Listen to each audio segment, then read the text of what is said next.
Depuis le tirage au sort, ce 4e tour de Coupe de France face à Chatou est dans toutes les conversations. Car pour la première fois de son histoire, Manille-les-Hameaux s'apprête à jouer à ce niveau de la compétition. Cette aventure, c'est d'abord celle d'un groupe qui évolue ensemble depuis plusieurs saisons et qui donne son plein potentiel cette année.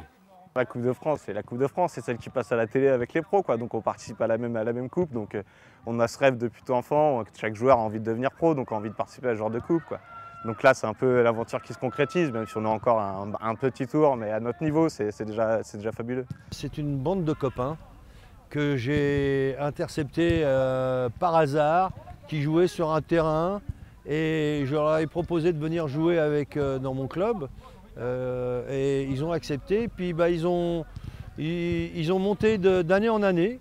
Promu en promotion d'honneur, soit 3 échelons au-dessus de la division 2, Chatou part largement favori et face à l'armada offensive adverse, Farid Ghani, l'entraîneur manicois, devrait renforcer le milieu de terrain. On adapte nos schémas tactiques. Après, c'est les joueurs qui vont faire leur match, qui seront présents ou non physiquement. Je pense que le 4e tour, avec l'objectif de choper un 2e jeu de maillot, ça les motive. Donc je ne suis pas inquiet là-dessus pour la motivation. Héros du tour précédent avec un but et une passe décisive, Nicolas Rouillon sait l'importance de son rôle à la pointe de l'attaque manicoise. Il va falloir être réaliste, on sait que les occasions dans ces matchs-là, il n'y en a pas beaucoup. Donc le temps jouera pour nous, plus le temps avancera, plus ça jouera pour nous, on les fera douter, mais les seules petites occasions qu'on aura, c'est sûr qu'il faudra les mettre au fond, quoi. Les joueurs de Farid Ghani auront 90 minutes et peut-être plus pour continuer d'écrire l'une des plus belles pages de l'histoire de leur club.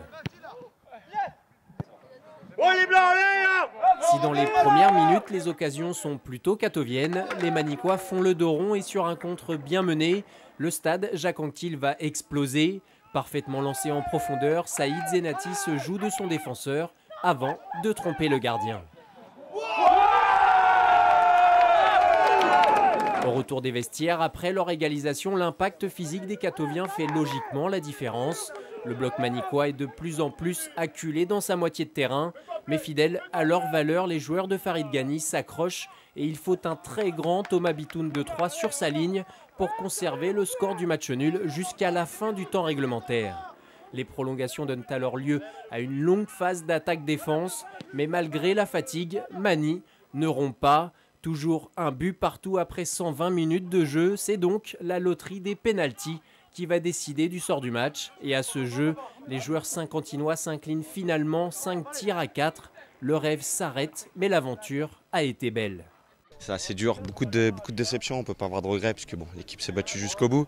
C'est toujours difficile au foot de perdre au pénalty, c'est un peu rageant parce que c'est un peu la roulette russe comme on dit, mais fier du parcours, même s'il reste quand même un petit peu de frustration à la fin du match, mais ça sera vite passé dans quelques heures.